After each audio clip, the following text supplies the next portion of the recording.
Student-centered coaching creates a world of opportunity for students, teachers, and for coaches. It is designed to be based on student learning goals, putting the student at the center of the coaching process. Instructional coaching is often given negative connotations. Teachers are afraid to allow coaches into their room for fear of being evaluated or fixed.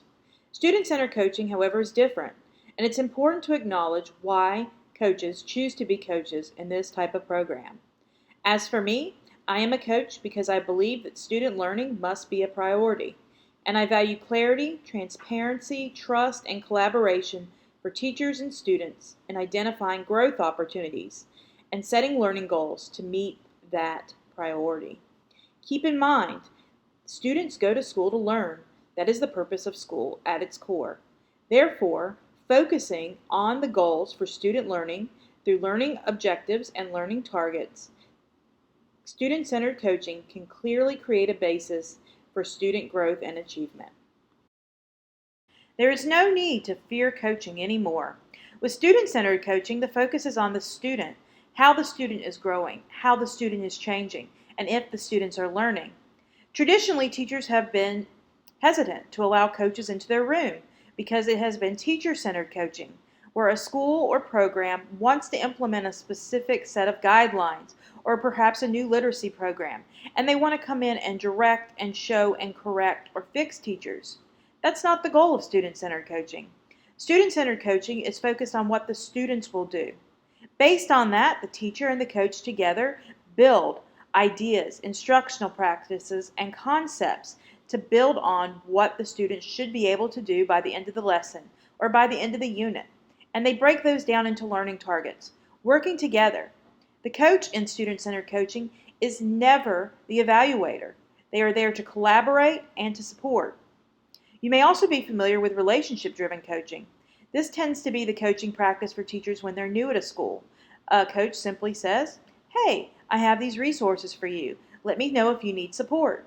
And the coach will dig through the content, dig through the standards, dig through all of the scope and sequence to support the teacher. This is not the case in student-centered coaching. The coach and the teacher work together as partners to design learning for student goals that are specific. Student learning is the core of the student-centered teaching cycle. Student learning is the reason why teachers teach, coaches coach, and kids go to school. We can break down the process in the student-centered coaching cycle into 4 major stages. In stage 1, the teacher and the coach establish a goal for student learning. This goal is usually phrased starting with the words, "the students will." Oftentimes, this goal is also called a learning objective. Students will identify the characteristics of a mammal, for example.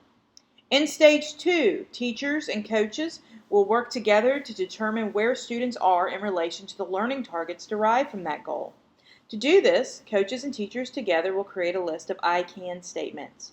Statements that the students should be able to say and complete to know that they are achieving the goal. I can determine the different animal categories. I can classify animals into the different kingdoms. For example, could be used with the learning goal mentioned in stage 1. In stage 3, the teacher and coach implement the actual instruction together, and as they go through the process, they modify it to meet students' needs who are not meeting learning targets. Many times, pre- and post-assessments are used in this process to determine students that are actually able to fulfill the I can statements as the lessons progress. It's at this point that differentiated instruction can be provided, review for certain students, and enrichment and enhancement for others. In stage 4, the teacher and the coach determine who has met the learning goal and who has not, who is exceeding expectations, who is meeting expectations, and who is yet to meet expectations, who is in progress. Additional instruction is planned for those who have not yet met the learning goal for the cycle. As we saw in the last diagram, one of the major components of stage 1 is setting goals. When setting goals, it's important to make sure they are Goldilocks goals, or just right, meaning they're not too broad and they're not too narrow. They should encompass the entire unit which is being taught. They will be determined by the teacher and coach together, with the focus again being simply on student learning and student growth. Continuing into stage 2, we look at learning targets. After having determined the goal, these goals must be made accessible to students. Students can easily track their own achievement along with the teacher and the coach.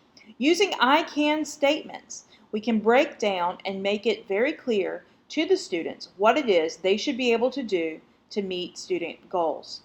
In Figure 2.2, we see some language stems for unpacking the standards. These can be used between the coach and the teacher in planning sessions. And the I can statements can be identified and used in class with the students so they have clarity on the direction of their learning. The average coaching cycle should take between 4 to 6 weeks.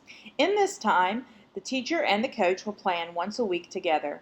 And then the coach will be in the class 1 to 3 times a week to support the teacher. That is not evaluating, that is not judging, that is not fixing. It is simply there to provide co-teaching with certain methods that we'll look at in just a moment. In the co-planning stage, when the teacher and the coach first sit together, after they've established goals and they've established learning targets, they begin co-planning because they want to reach all their students. They use pre- and post-assessments. They sort student work together. They differentiate. And in all of this process, everything is data-driven. Specifically, using formative assessments is helpful in the student-centered coaching process, as formative assessments allow the teacher and the coach to see the current placement of the student. Using that data, they can plan for future lessons. Therefore, it's important to understand that planning in the cycle will take place from week to week. This is not your old school method of instructional coaching. The coach doesn't come and just sit in your room, watch, observe, and give feedback. Instead, the coach is your partner. The coach works with you to see if the student goals are being reached, and if not, how you can reach them together. Teacher choice is also involved. The teacher can choose how the coach supports and helps in the classroom, or how they co-teach. They are together. The kids should be comfortable with them both there. Some of those examples or moves that teachers can choose from include noticing and naming, thinking aloud, teaching in tandem, co-conferring, you pick four, micro-modeling. Those are just some examples of how the coach can support the teacher actively in the classroom. Afterward, the teacher and the coach can address what they noticed with student goals, they can sort student work, and they can design lessons for the future. It is essential for all stakeholders to remember the central beliefs of the student-centered coaching program. Our goal, period, hands down, is to increase student achievement. While relationships with teachers are important, that is not the goal. The goal is to support them and help them together to increase student achievement.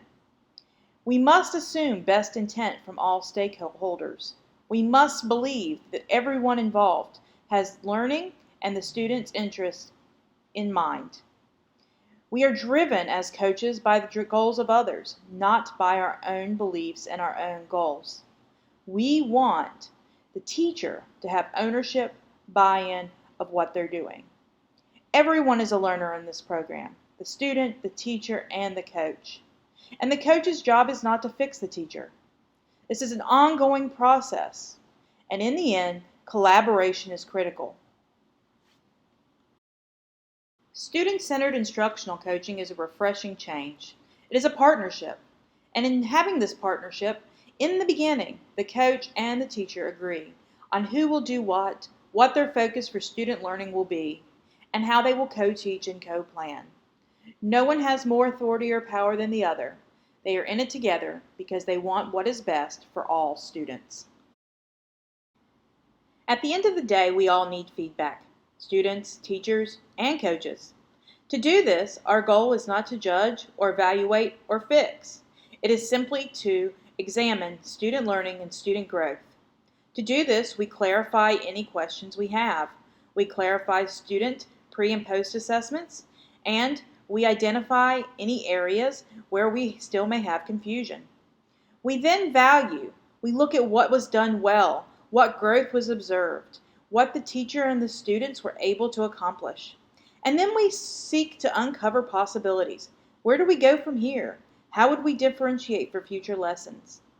Feedback is absolutely essential, but it's important to understand that in student-centered coaching, the idea is how can we continually improve student learning, not the teacher. As we wrap up this video, I want to remind you of where we started. Our goal is to see positive change. Our goal is to see student growth. It's important to remember the coach is not a fixer, they are not an evaluator. In a coaching cycle, the teacher and the coach work together to set learning goals, to break those learning goals into targets, to co-plan and to co-teach, and in the end, to evaluate student growth and moving forward, how to support our students the best we can. Thank you for watching, and please let me know if you would like to participate in a coaching cycle.